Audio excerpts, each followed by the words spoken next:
Hello everyone, I'm Melanie Dreher, and 1,000 years ago I was in graduate school in an anthropology program at Columbia University, and my professor Lambros Comatas, who wrote a very nice book about Ganja in Jamaica, and Margaret Mead were, let me put it this way, I had an audience with them, and they said, well, we want you to go to Jamaica. I said, oh no, I never could do that. I've been in an anthropology graduate program for a year. And they said, why not? And I said, well, I've never been to Jamaica. I've never done an ethnography. And I've never smoked ganja. I've never smoked marijuana. And despite the fact that I was going out with a jazz musician, they both said, oh, you're perfect. Perfect, you know, so get ready because you're going to spend the summer in Jamaica studying marijuana. And that was my first exposure. But Jamaica became my laboratory for the next 50 years for all kinds of studies about cannabis, ganja, women, children, men, families, communities, and so forth. So, and I became a Jamaican citizen in the process. I'm having a wonderful time listening to all of you.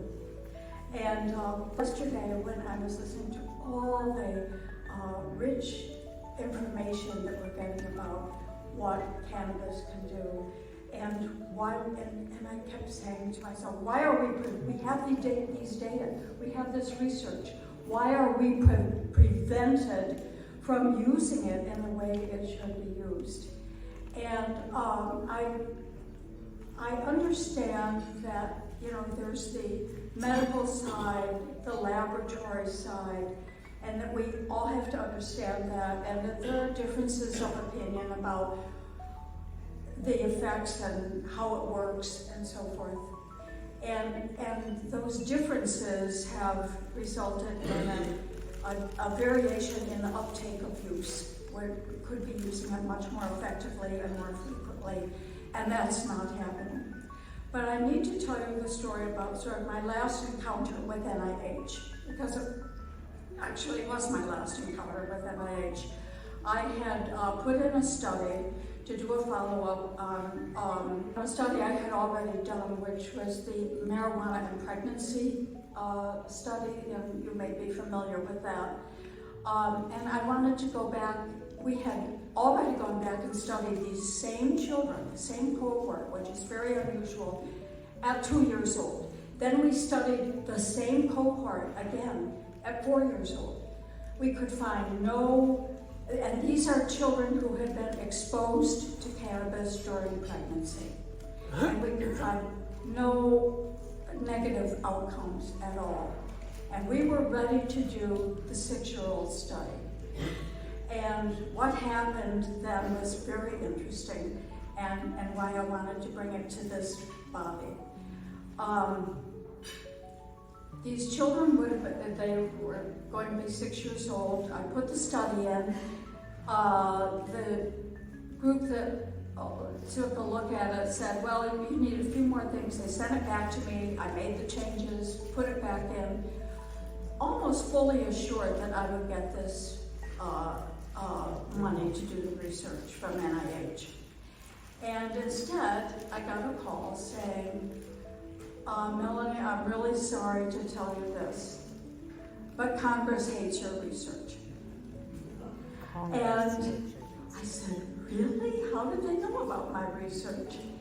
He said, well, there is a little document, a magazine, that goes out to all the Congress about what's going on at NIH to keep them up to date. And in it was a really beautiful story that I had helped to write about the women who were using cannabis during pregnancy and the impact it had on their children, and how cannabis has been such an important part of their medicinal framework, and yada, yada, yada. And had a picture of a Jamaican woman with holding her baby on her lap. And I thought this will be so great. It'll go out to Washington, that whole community, and at NIH, and will secure this funding. Just the opposite. Many Congress people looked at it and said, we don't want this in the United States. We don't want, first of all, why is she doing her research in Jamaica? Number one. And number two, this giving cannabis to pregnant women as a kind of medicine to get through their pregnancy and avoid morning sickness and all the other kinds of implications that happen during pregnancy. So they said, we're not going to give you the money to fund it. And of course, all the money for NIH comes from with an approval from Congress. But that earlier research that went out was, I have to say, probably I've got more phone calls about that research than any other phone calls from women who are pregnant, who were arrested, who were had their hair tested during labor and delivery, discovered that they were using cannabis, were put in jail, and their babies put in foster homes. This is what's going on with our government, and you need to know this. And I just want to share with you, the research can be there, and the results can be there. It doesn't mean it'll be implementation.